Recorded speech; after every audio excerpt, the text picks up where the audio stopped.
In today's video, I'm going to show you how to replace a potentiometer. This controller I bought had stick drift. The security sticker was not broken, so I'm more inclined to buy those when there is stick drift.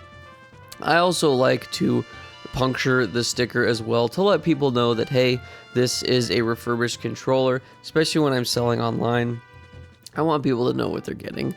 I don't like to be sneaky about it. I have purchased controllers where the sticker wasn't punctured and the eBay listings told me that it wasn't worked on, when in fact they were, because somebody just peeled the sticker back and then worked on it. I don't like that. I like people to know exactly what they're getting. So as you saw there, I did mark the potentiometer. I like to mark the one that I'm working on, because when you pull the boards out and start flipping things around, it can get kind of confusing.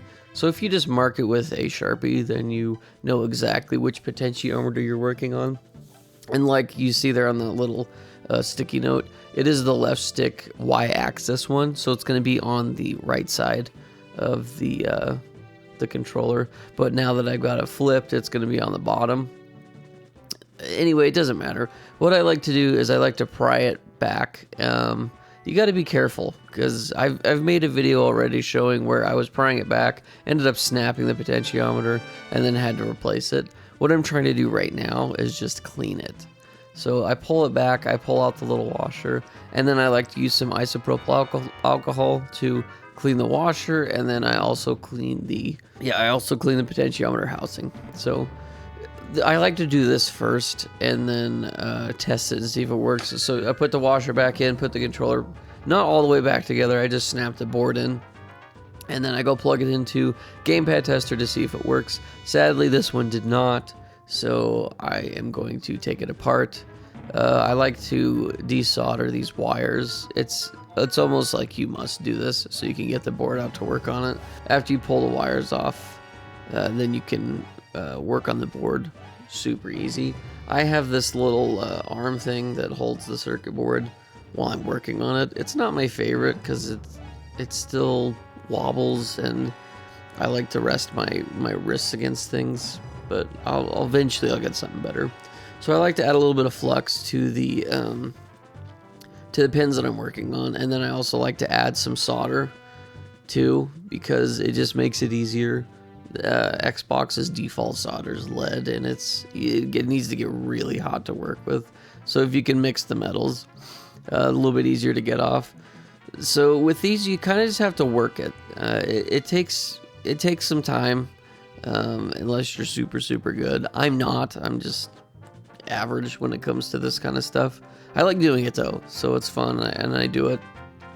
But yeah, you got to get the solder off. I use soldering wicks, I use solder remover, and then you just keep working it. You keep heating it up, you keep working it, try to get all the solder off, and then eventually the potentiometer will come out, and that is that. So that was the old one versus the new one I got. I bought a pack online for like 10 bucks. It was like 25 of them, super cheap. But I like to try to get all the solder off, and then I get a little wipe down with some IPA, clean the board, and then add some more flux to the pins, and then you can get right to soldering. Now, I'm not the greatest at soldering, but it gets the job done, and it works, is the biggest thing. So don't be afraid to try and solder either. Just try to be careful that you don't fry the board. After you get it soldered back together, you got to solder the wires back together, but I conveniently blocked the view of the camera with my hands because I'm an idiot.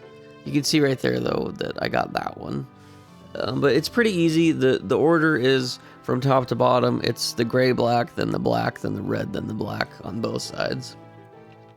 So I just gave this controller a quick clean, and then I zip it back up, and then I go back to gamepad tester to test it and make sure everything works, and voila, what do you know?